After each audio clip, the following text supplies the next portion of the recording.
Peter Hill Explains, where I invite you to join the science teaching conversation with me about the structure of the eye. In this episode, I'll talk basically through bits and pieces of the eye, how it's structured, a general data dump about it. So if you sit back and listen, or whatever you're doing, and just listen to it, I'll be able to sort of transfer the information that I've learnt over a long period of time, going into different talks and lectures. Is something that a lot of physicists sort of love to talk about. And as I'm saying, I've got different ideas just tumbling through my head. Okay, so what is the function of the eye? So the eye really came. There's multicellular organisms 500 million years ago, and the land animals roughly 300 million years ago. And so the advent of the eye came out, or light sensitivity came out in evolution. And I think people believe, just looking at the evolutionary tree, where it was no eyes and different branches, eyes evolved several and multiple times, removing and coming up multiple times. But this is something I always get interesting, is that there was the Octavian, and that's probably the incorrect pronunciation, evolutionary explosion. So evolution stayed still for a little while, but there was a series of things which led to an absolute explosion. And one was the invention of sex. So sex didn't occur for a couple of million years, or a fair million years. So there was a sort of a snowball Earth, and the effect of a snowball Earth, where the life was so successful, it began to live so well, it sucked all the carbon dioxide out of the atmosphere, and with no carbon dioxide in the atmosphere, the Earth froze to an ice ball. And this process, this stress of your entire world freezing, meant that these specialist cells, these what are they called? Information's going out of my head. Eukaryotic cells, that is, cells with a nucleus, which are, if you can think of as slave master cells, these are the ancient cells which were going to die out, but then what they did is they rounded up a few bacteria cells and forced them to live inside them forevermore. For 500 million years later, you and I are made up of these huge social conglomerations of these slave master cells, or eukaryotic cells. And so these cells existed for a long time, separately as individual cells. It was a while before they got together and said, okay, I'm going to live, but my mate over there, that you can be the sex cell and you can create the germline going forward. So this is the entire thing of social cells. That's how it happens. Now, you've got other things floating around on Earth today, which are a colony of different organisms living together. There's these jellyfish, where there is actually different individuals living together doing different functions. So that's sort of halfway on the way. Now, what happened is that you had the sort of almost simultaneous invention of sex, and soon after that, the evolution of sight. And of course, if you can see air around yourself, you can do several things. You can actually move very far, eat your prey. It means that you've got a new evolutionary pressure on you. You have to actually get camouflaged, and so this invention of sex and sight sort of came together at the same time in the Octavian. I'm sure it's not Octavian. I've only ever read it, and the problem is I've got the word sort of half in my internal vision as a word, and I've never bothered to pronounce it, and I've spoken to anyone about it. But this revolution, there was enormous exploration of different body forms, different body parts, parts in it. Now this is all within the seas, life within the seas, and today we still have a few just rare creatures from this revolution, and this is, you couldn't go past the velvet worm up here in Sydney. So this is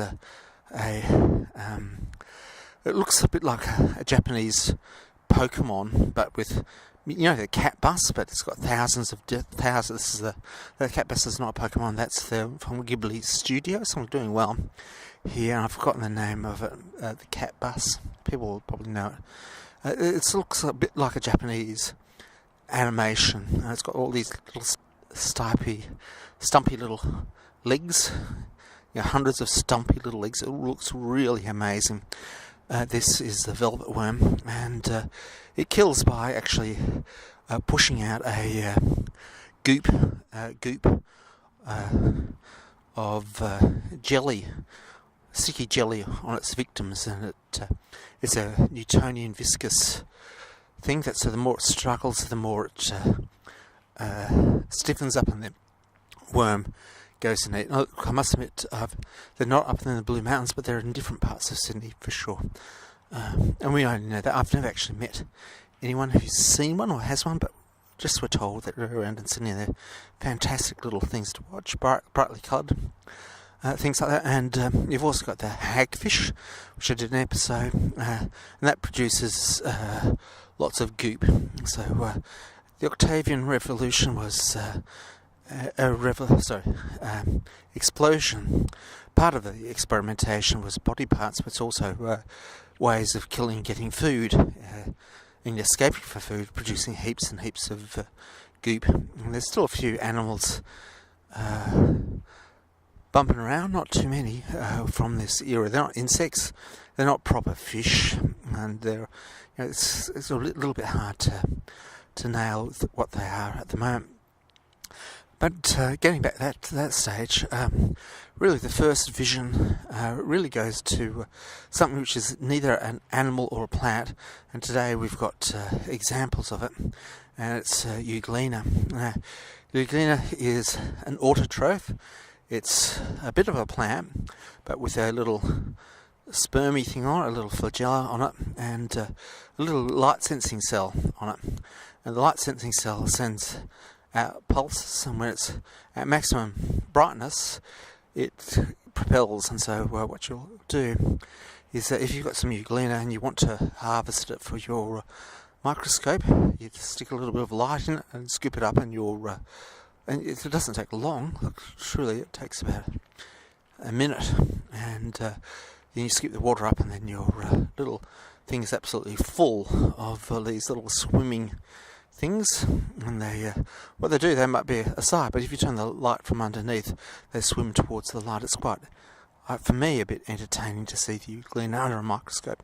So these are plants with little swimming bits, and you say, oh, no, plants don't swim. Oh, well, yes, they do. There's an example of ferns.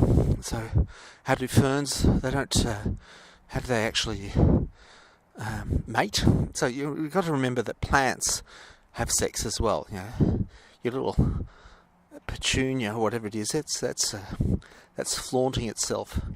Basically, the flowers are flaunting each other, and various things. So your ferns. This grossed me out when I first heard about it, and then I thought, well, that's okay. And that's if you look at a fern leaf, there's these little seed pods on the side of them, you know, on the edge of the leaf, and what happens is that the ferns eject sperm, and the sperm swim downstream and up to another fern and climb all the way up to the fern to mate with it. So that does my head in a bit, and so this is why ferns grow in big clumps near waterfalls. They need the water to live, but they also need the water to send sperm around. So, and now I don't know how it disperses from there, but necessarily if you decide you're a fern, you've been dispersed, and you go to another puddle of water which is not connected, the sperm can't get to you, you ain't going to have any baby ferns. So this gets to a point about vision, which is light sensitivity. There are plants which display a certain light sensitivity, and I would dare say, I don't know if you've ever seen this. This is something which sort of struck me. For a while I would walk past some plants in the morning, then I walk past them in the evening and I go, something's a bit odd here. And these are just not too many Australian plants. There's not too many big flowers here, but there's something called a little soursop, which is a plague plant. So there's a lot of plants that people went, oh, this one won't hurt. And the soursop is the little yellow plant from Europe, and it was put in a pot. And we know, or at least we think we know, this particular woman didn't want it anymore and threw it out on a train, out of a train, apparently. At least that's what I was told, I think, in grade 3. And it spread everywhere, along with several other things. But that's one flower which is fairly common around here. I think daisies are. They actually are light sensitive, and they actually follow the light. You see them moving up, pointing their little flower thing to the light. So that's pretty amazing stuff. Then you've got the evolution of some light-sensitive cells which get recessed in a pit, and I think Richard Dawkins loves to talk about this, and I think, I don't know, Richard Dawkins is, sort of picks the bait of these religious people, and he gets hated, and he sort of he gets off being hated. I just, a bit like Descartes saying, oh, just keep a low profile and work away, improving your mind. So Richard Dawkins, yeah, but he does a fairly good thing about the evolution of the eye. So what happens is that the directionality of light cells, they become more sensitive if they get a bit more recessed. They get a bit more recessed, and then perhaps for tidal and other features, they grow a film over it. That film evolves to a lens, and that lens eventually goes to a separate organ which can rotate in its socket. Now that's one type of eye, evolutionary length of one eye, but it's not like that all the time. And the one that I want to really point about, and this is really important because it's an invention of nature which has given us optical fibres, is the light guide channel array. So this is things which have basically like a grid channel, and the light, if it goes in at the right angle, it bounces down the array to individual photoreceptors. So there's a light channel above every little photoreceptor. And of course, this is your Crays eye.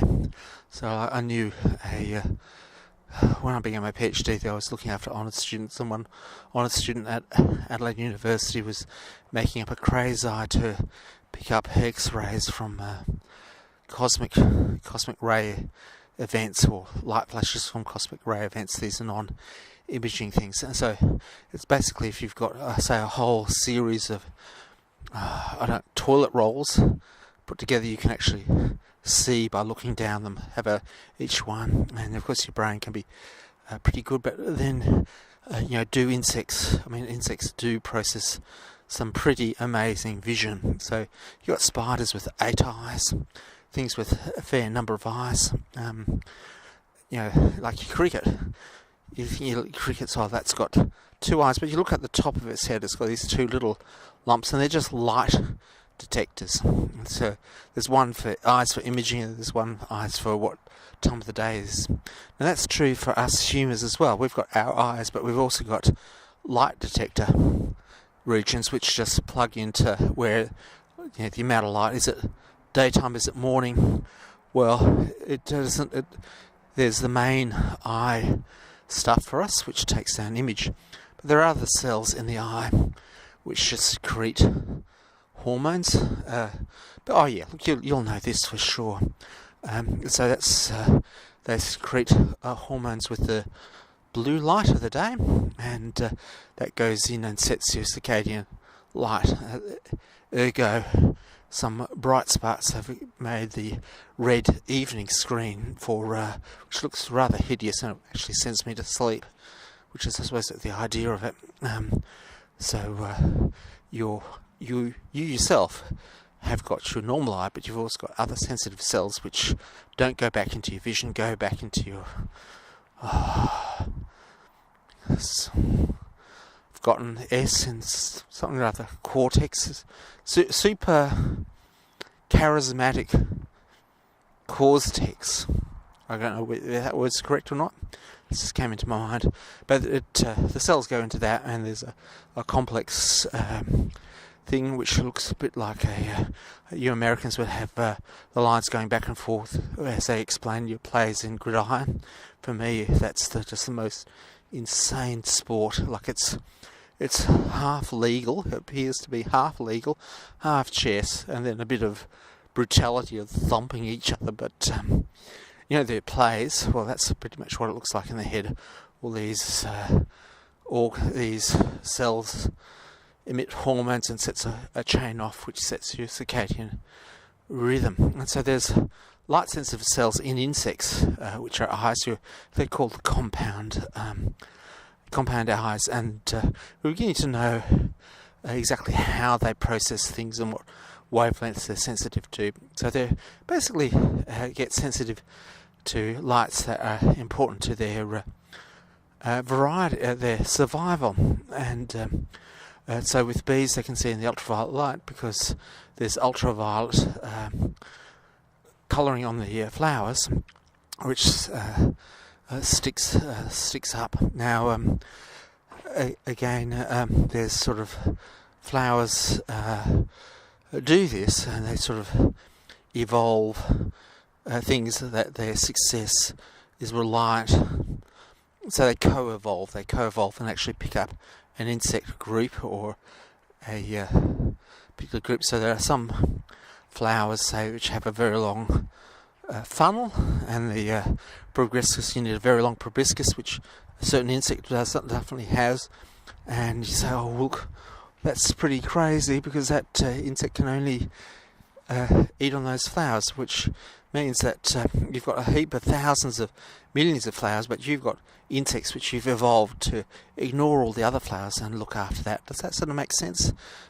So if you've got a particular fruit, or we'll say like fruit and our colour vision have come together. So fruit goes red, but it also relies on the colour vision.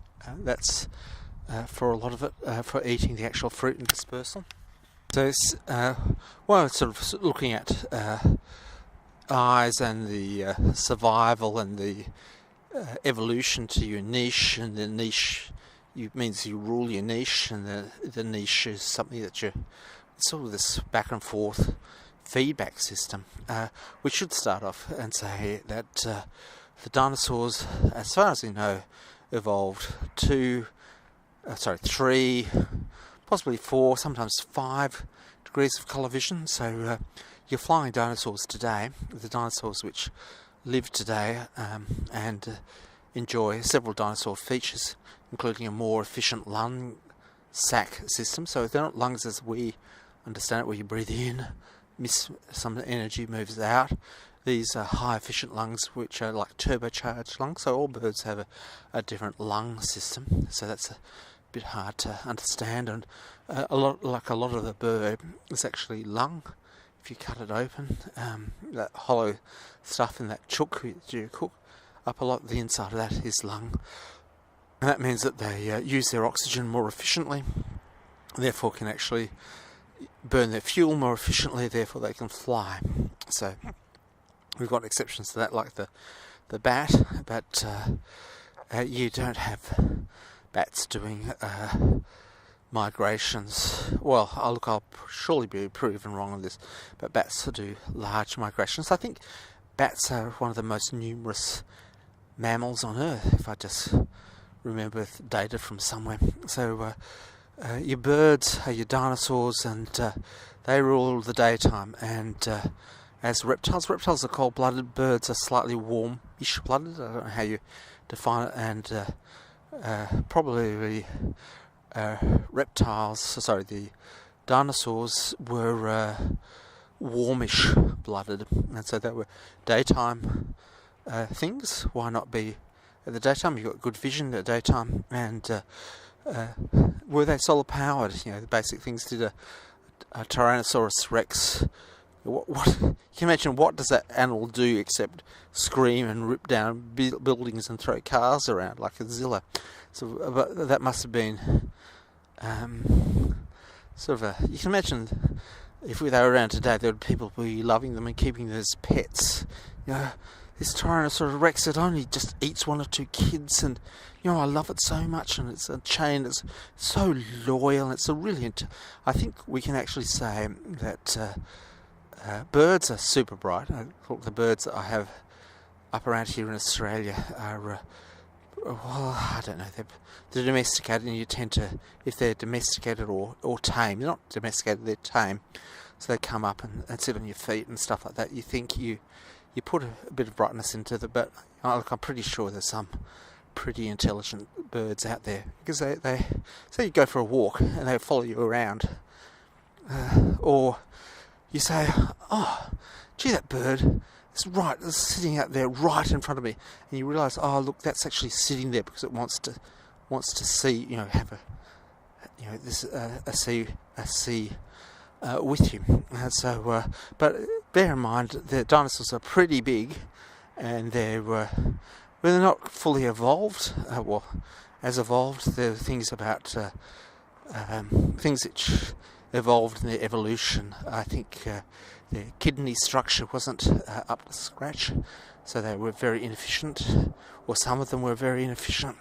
There were things with those dinosaurs with those big sails on the back, so they could soak up the sun's rays. Now, I think those actually weren't dinosaurs, if I can remember reading a beautiful early 1970s dinosaur book, which I used to read to my kid. But I think those were sauropods. I can't remember. They're things. Something or other. They're actually not dinosaurs in the dinosaur family. They're giant reptiles, and there were amphibians, a whole heap of, and ichthys, something or other, fish, things that they were not technically dinosaurs. And I just want to think whether a pterodactyl or a Pretosaurus. There's a whole heap of them which we class in with dinosaurs, because we look at them. They're around in Barney, and the dinosaur train, all these insane things. But not all of them, not all dinosaurs, not all the creatures in Barney, for instance, I think are technically dinosaurs. Of course, there was never a purple dinosaur with large ring of teeth like it, although the teeth in Barney are along flat teeth with no holes in it, gaps in it, and that's similar to a dinosaur called a something or other donth, a megalodonth, and that's where it's got this, had a tooth pretty much like Barney. It just ground itself down like, and elephants today don't have a separate big tooth. They've got one sort of big back tooth, and their tusks aren't teeth, they're actually hairs. Sort of interesting thing to know, like ivory is actually hair, it's not the tooth molecule, so it's a more keratin matrix rather than a calcium phosphate crystal, which is your tooth with the internals of it. So we're just going on. The dinosaurs developed vision, and the mammals, well, there is a question whether they had ever colour vision. They were sort of little night little scurrying things. Mammals really were back then dinosaur garnishes. You can imagine at a dinosaur dinner party going, oh, it's for dinner, I found these nice little mammals. Oh, they're not very filling, they're pretty small. They're actually too small. Sort of being nighttime and being small was the thing to do. I don't know what they lived off, because there ain't too many insects at night. If you noted that, there's only spiders at night. or around here there is. Look, I don't see any insects at night, even the ant. So I say it's wrong. There are actual little populations of insects. You may as well talk about them. Around here in Australia, there's these fantastic things called sugar ants. They're big. They look like these. They look nasty bull ants, but you pick them up, and they're the softest, most gentle ant. They're not that bright, and they walk along in these big chains and colonies. And we had one at our on our patio. Or we've got a sort of an Aussie house with a veranda around the outside, and at night we'd have this huge parade of ants, and I don't know, various ignorant people would try and kill them. Like, oh no! And I had my various ignorant people with fly spray spraying them. No, and what they do is they go off at night in a big thing and actually go up a few gum trees. There's a special it's saying Goffra gum tree out the front of our place, which is a chili gum tree, and they climb up that, and they do what a lot of ants do, is they milk and farm the pests of the gum tree, and they come back. And so so those ants definitely move. There are a couple of ants that move at night, but they don't move during the day. Now the story of that is that they built this huge colony underneath our veranda, and of course it rotted some wood, and I was sure we got termites, but no, we had these ants, so I had to actually move these ants on this beautiful nest on. But we'll eventually get to talking about eyes, the structure of eyes. But we've got this evolutionary path, and sort of when you're committed to an evolutionary path, a dumb design sort of gets stuck in it for a fair while. So it's like your old PC. If you've got a bad design PC, you can keep on having upgrades to it, but it may have a fundamentally poor architecture. What I'm doing is just checking around here. I don't know whether someone's going to come up, and I know there's someone out the back of their yard checking on me. For the mad person walking around the oval. So as I'm talking, so we mammals, we are the squishy, hairy things which have, there's placentals, we're the placentals of mammals, and then there's the monotremes, and the marsupials are all hairy, soft, squishy things. In general, we have two dichromatic vision. And of course, we are a bit different because we had a mutation of one of our cones which went AWOL, which is a greenish cone, which meant that we can see, it's a bit like the red cone but a bit different. I'll have to talk about what the cones are. The cone cells in your eyes, and so we can see, we've sort of mucked along with evolution, and we can see greens. And what's also is that our red cone cell has evolved to have a bit of sensitivity in the ultraviolet, so we can see right into which perhaps monkeys can't, or things which haven't evolved down this line. We can see into the ultraviolet or the purple. So this is purple, spectral purple, rather than paint pot purple. So this purple of a laser beam, which is different from you picking up some red and some blue and mixing it together, because that's what your cone cell in the back of your eye has some additional sensitivity way out in the ultraviolet, and so what happens is it kicks in and tells you ultraviolet looks purple, which to us, if you've never studied about anything, look, if you really don't worry about anything, you just do as you're told, just pick things up, none of this is a worry. I often have a bit of a conversation with someone, they said, look, you're worried about something. I said, oh, it just doesn't make sense. And they said, oh, I know what you have to do, you just have to accept what you're told. So that's my failing in life, not necessarily accepting what I'm told. But we're going to talk about the structure of the eye. So we've got 3 cones. Your dog has got 2, your cow's got 2, your bull's got 2 cones.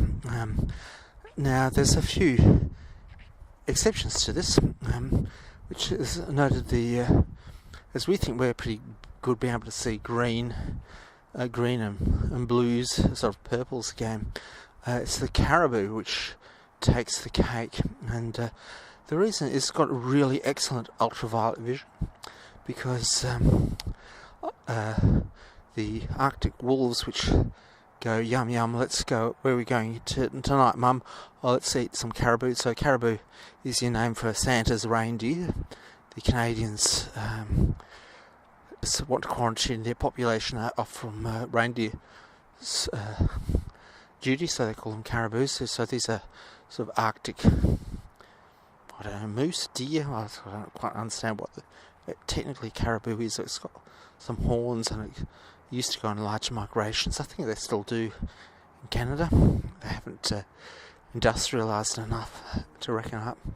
But these caribou are in the snow. Your Arctic wolf's gone. Press the evolution button. I'll just have, rather than a fluoro coat, I'll have a snow white coat. But you can't beat the laws of physics. In fact, that fur really scatters short wavelength light due to my scattering or whatever it is.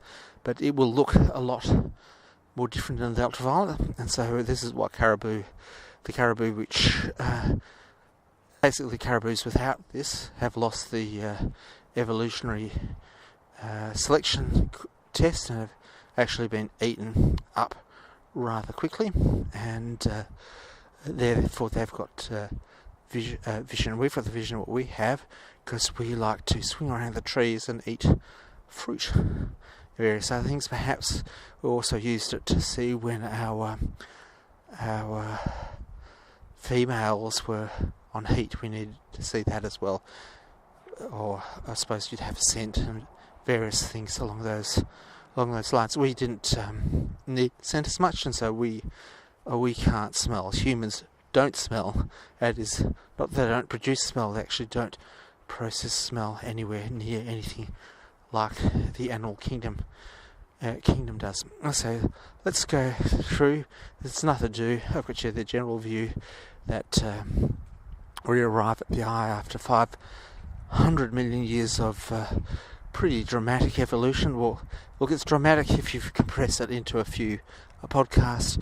Actually living through it is pretty boring.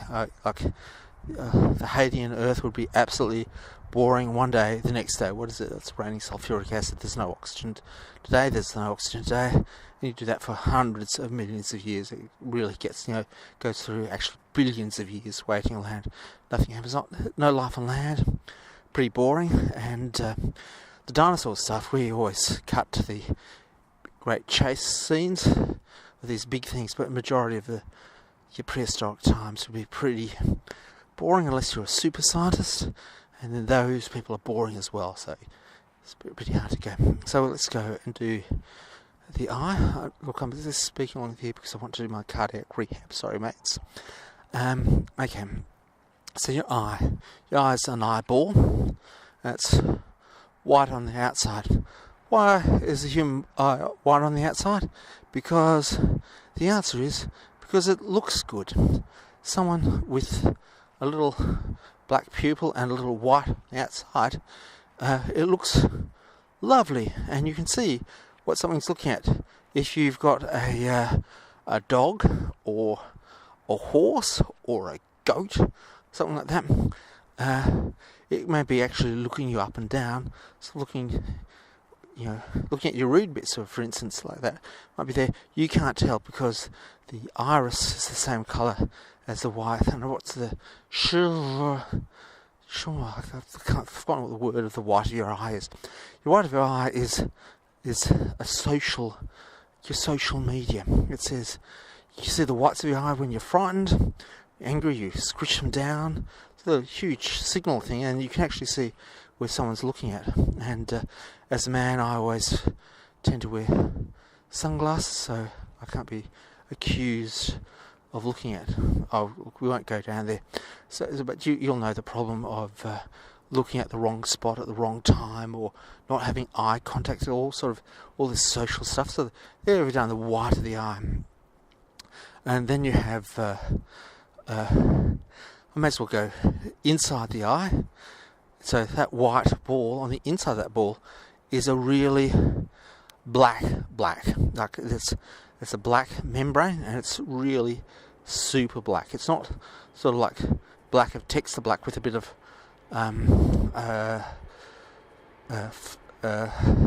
gloss in it. It is matte black, and it's like the inside of a camera. It just means that light coming in doesn't bounce around too many times, and so when you slice open an eye, and it's always fun to do it at school, it gets icky stuff, you can do it. Now bear in mind the slicing open an eye is not something that many people had done throughout history. The Greeks, for instance, thought that the reality was generated in you and shone out of your eyes, sort of like, hey, crazy, you won't give that person, the Greeks, a big score in the local science school test. And then it really comes along to, let's talk about the scientists. We're talking about the iris, the cornea, which is the top lens. And I have to say, my cornea has improved unbelievably so. With after my heart operation, my cornea scratchiness has improved, and my actual quality of my vision from the cornea state has improved. That's a scientific fact, because I can actually, I'll do it now. I used to be able to measure the quality of my cornea by looking at a distant street light and seeing the number of those lines which come down. So if those lines are very thin and hairy, so they're perfect, it's like a young person's cornea now. So that's the surface of your lens. And I've really forgotten a little bit about what. Oh yeah, we're going to do René Descartes. So he's a French quiet man. I think there's many aspects of him and myself. I think that we've got sort of similarities, but I don't sort of go round up to the pub and saying, hey. I don't hang it on myself and say, hey, I'm as good as René Descartes. They'd say, who, what? They really wouldn't care. But the similarities in that we both had sort of long military service. I wasn't in the army proper or anything like that, but long times where you're left on your own devices doing military stuff. And both wanted to keep a low profile when it comes to persecution, and both sort of come up with the theory of mind, or not theory of mind, or theory of reason, believing reason was the way to go ahead. Now the story where Descartes is that he got a bull's eye, a bull eye from a bull. I think it would be a deceased bull, not a happy bull. He cut it open and used the lens to form an image there. And we should talk about what a lens is. So a lens was something that they used to, in the Middle Ages, would make these little glass beads which looked like glass lentils. And someone picked up one of these glass lentils and said, it forms an image. So the actual word lens comes from lentil. I like the origin of some words. The origin of the word syllabus, for instance, you're writing a paper on syllabus or the structure of syllabus. Go back, let's go back. Syllabuses weren't at this point in history. They suddenly burst into existence from the Middle Ages, Middle Ages. And then you find out the word syllabus is a spelling mistake of a monk who's copying down the word table of contents, and when he wrote, where's my whiteout? It hasn't been invented for the next 300, 400 years. What I'm going to do? Just go along, and then someone goes along. They pay a huge amount of money for this manuscript, in terms of food and torturing people and all that type of stuff. And they go, and then someone comes around to dinner, read it here, and I said, oh, syllabus, what's this word? And someone who's, knows it all says, oh, that's a Greek word, syllabus. And they invent this entire origin of the word of it. And what does it mean? Oh, it's sort of like table of contents, but different. It's a bit more intense. And so that's the origin of the word syllabus. So the origin of the word lens is lentil. Now, your lentil or lens is, it's a living thing. It's got an oxygen supply from oxygen pumping oxygen into your liquid of your eye, and there's blood supply. As you would know, there's blood supply right up to it. That is, if you have a few tequilas too many, I must admit I have never ever drunk a tequila. I know that they have a little worm inside the tequila, but no one has ever given me a tequila. So there you go. But you get a bloodshot eye, so you can have, there's blood shots in the eyes, and you know this, that some drug addicts sort of go, oh, I've used up all my veins, the only vein I can find is in my eye, and actually inject the drug into their eye, believe it or not. And so the blood supply's there, and your lens is this fantastic thing. So there's two groups of muscles. There's a group of muscles around your iris, which shutters out the amount of light, and there's a lens which has got, so your cornea does a fair amount of the refractive, the bending of the light, and the lens does a bit of a tweaking with it. And as you get older, the lens doesn't work as well, and again, after this heart surgery, I don't need to. I haven't had to stop having to use a set of glasses. How good is that? And I think that defies logic, but I don't care. It's great. After this, sort of everything coming back. But as you age, your lens can't operate as much. In fact, what you can do is you can check your minimum focal length under certain things and just read it off a ruler and get your age to within a couple of months. So your lens slowly jams up, and your lens hues and blues, and so you eventually don't see the blue. The lens starts to absorb it. Underneath your lens is something called the vitreous humor, which is that jelly-like stuff, but it's not as simple as you think. So the vitreous humor is got a liquid, but it's also got channels through it, and guy ropes across. You say, guy ropes? How the heck does that happen? And it is true, it's got little strands and ropes across it and tubes across it. So liquid can pass through the eye. It can clean out its vitreous humor. There's a lot going on there. And if you think that's garbage, I don't have it in many eye diagrams, but there is this little tendon going from the back of your eye to the lens. Believe it or not, it's see-through, the liquid goes through, it's all pretty much the same refractive index and all that type of stuff,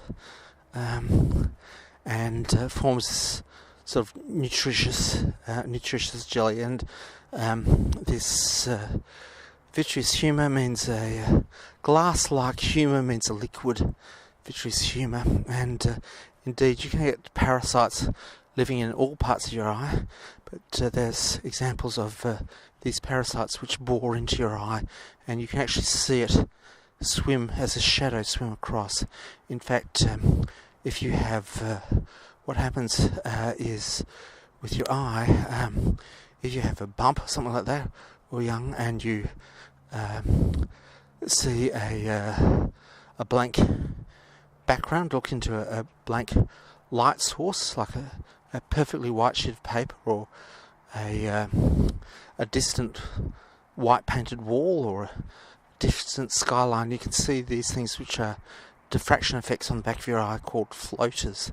That is, the light just streams into your eye, your lens is not doing anything in particular, and these floaters form an image on your eye, and you can see them as little floating bubbles in your vision. If you haven't seen it, well, you haven't been observant, but they can be quite distracting if you're looking down a microscope. You can see, you can work out, oh, is this optic's dirty?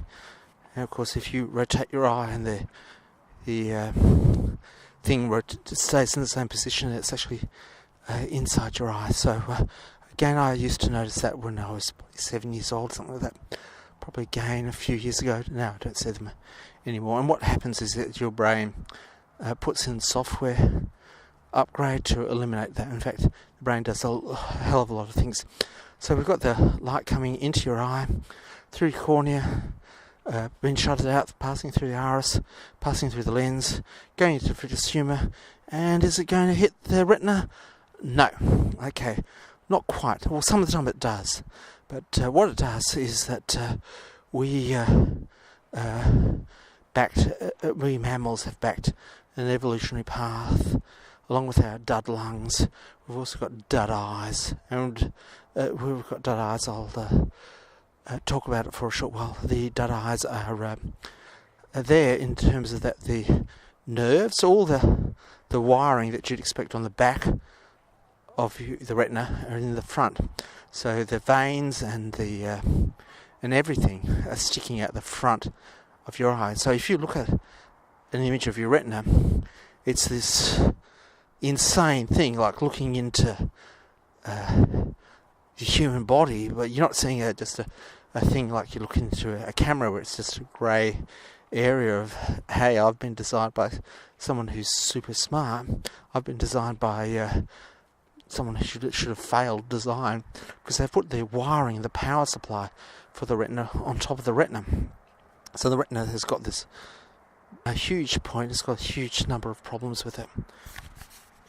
So if your eye was a camera and the back of your retina, which is a photoreceptive thing, was a film, and you took a photograph of it and then you developed it, you'd see, oh my god, there's all this heavy lines across it. So you take a holiday pic. You can't really take a selfie, I suppose, but you take a picture of your hand or your foot, because you can't really do a selfie with your own head. You'd have to. That's going to be a bit hard. You could probably do a selfie of half your head or something like that. You do a selfie and a picture of it, and this mad kindergarten kid, put it a year 8 student has got across it and dawdled all across your photograph, and that's putting veins and arteries all the way up to feed your eye, and a bit of there's a black spot there which everything roots out. Your power plug in the middle, and you go, oh my god, what's happening here? But obviously not a problem. Now there's 2 roots to this not a problem thing. One is it's not a problem because I say so. I'm a teacher and I'm teaching this lesson, and shut up. No, look, you're mistaken. Or you can actually go and say what happens scientifically. And of course there's a lot of processing power in the back of the retina, so that your retina's actually got a bit of CPU on the back of it, and your eye vibrates really quickly and blurs out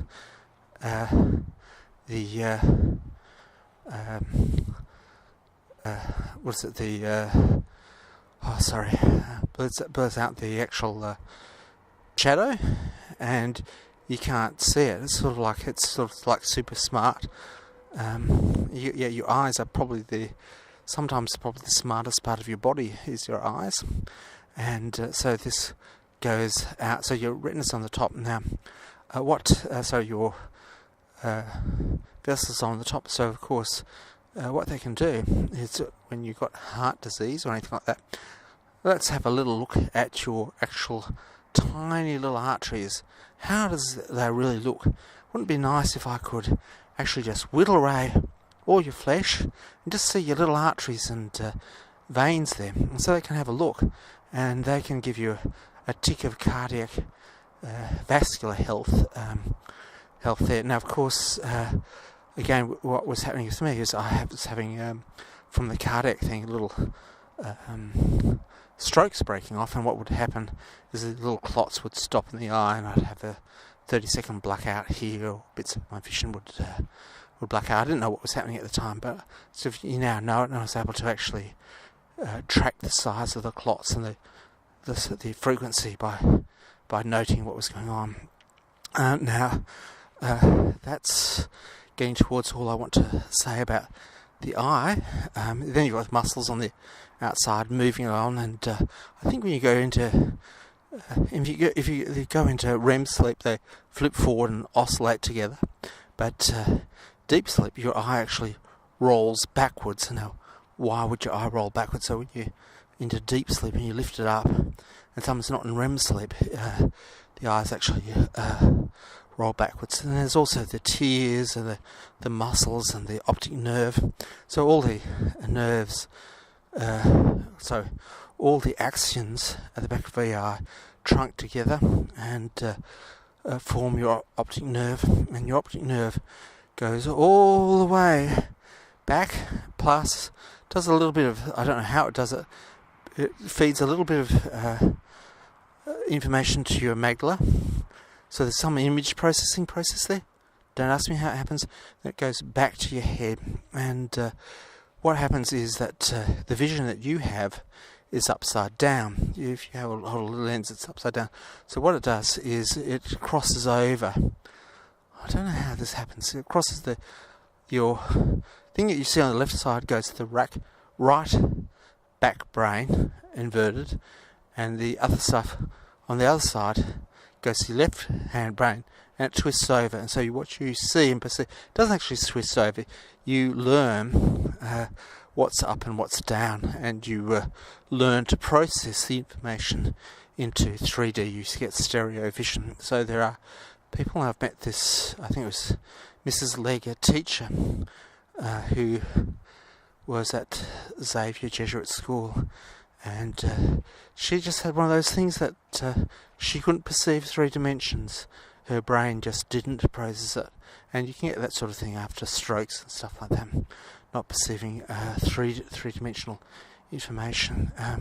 But she's still driving, but you'd think you'd really want a good handle on those old 3 dimensions coming forward. Now, the reason is, why is the imaging, or firstly, the imaging process is at the back of the brain, and so what happens is that, say if you get in a bar fight, say you're, I'm going to say, a sailor from another nation visiting Sydney, and you say the wrong thing, you get in a bar fight and they punch you in the face.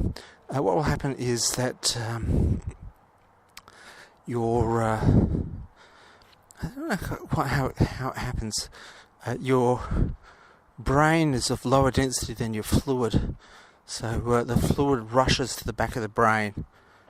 I've got to really think about how this works, but you see stars and an optical illusion. It's not, the optical illusion is your brain actually having a shock, and you've got the optical lobes at the back of your head. So if you go up the back and put your hand behind your head, sitting back, you're probably listening to this big bubble bath. Imagine that you're in a big bubble bath and someone's brought you in a lovely martini or whatever it is, and there's bubbles everywhere, and you're leaning back and you put your hands back behind your head, your hands folded at the back of your head. That's the region of your optical region, and you'd say, well, why is that? Because if I was designing my brain, I would decide I'd have the circuitry at the power supplies and everything at the back of the retina, where it's good, and so there's something else I've got to mention, and then I'd have the processing power just behind the eye, because that's a long path to travel, and in actual fact, our eye response is slower than ear response. So ear goes straight into your head. Eye response is a little bit slower, and there's 2 things I'll talk about. One is various optical illusions. The reason that your signal processing is at the back is that it used to be at the front, but evolution has said upgrade time, and we'll just cut your brain open and put something in front. And at the very front is your frontal lobe, which is the most thought processing stuff, and of course your vision, which has evolved from 300 million years ago, is sat at the back.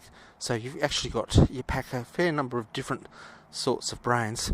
Now the signals goes to the amygdala, Maglia, can't pronounce it properly, and that actually picks up snakes. It's actually a precision part of the brain, the fear part of the brain, and you can actually see a snake or something that's going to kill you really, really quickly, faster than you could process normally. And so they've done studies for it in terms of you can have subliminal images which you don't see, but if there's a snake subliminal image, they measure the conductivity of your skin or something like that. I really don't know whether this is popular science or true. You can actually see it through. So there's just one or two extra things. The back of your eyes have a reflective layer on it, so the light hits it to your retina, doesn't meet there, it bounces back off your retina for a second chance, and that is red eye. So you do a flash photograph, because the way that the lens, if the person is looking directly at the camera, it's actually set up that the camera is like a laser beam going to the eye. It's just exactly as it will go down to a point.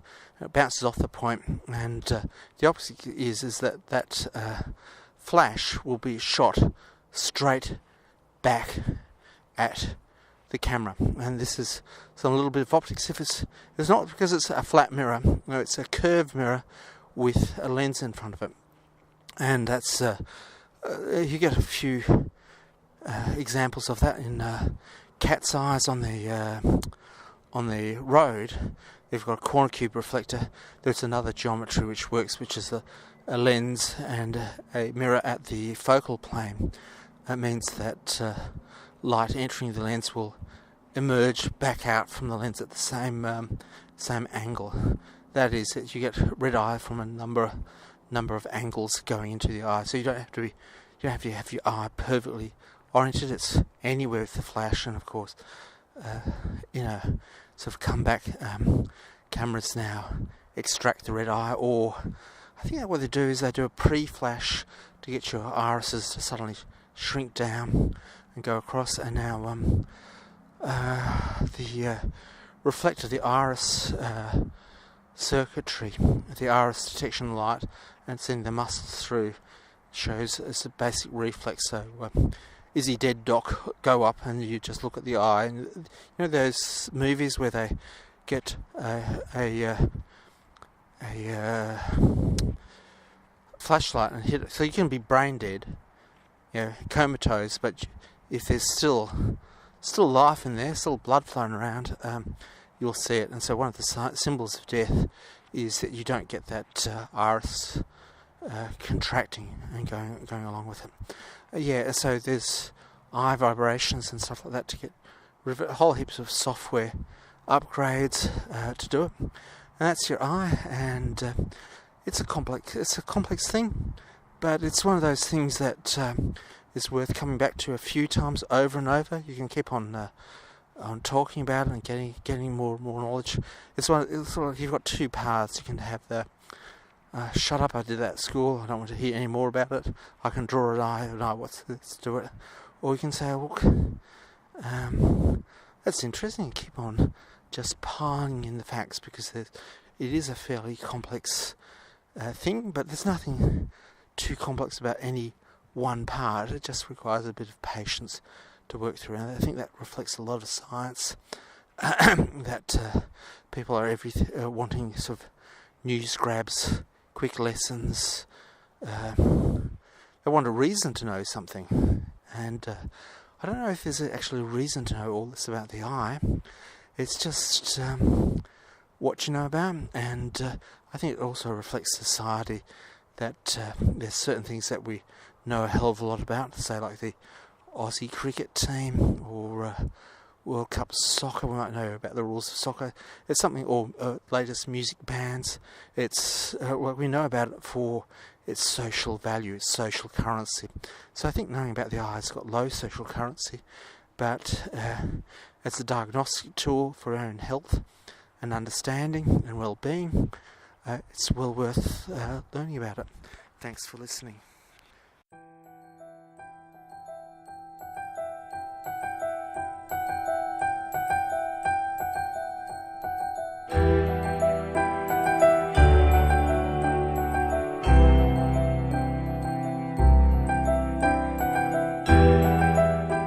Another podcast, another story comes to a close.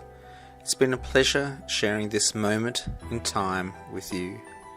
May you discover truly amazing things, understand them, and tell others. Thanks for listening.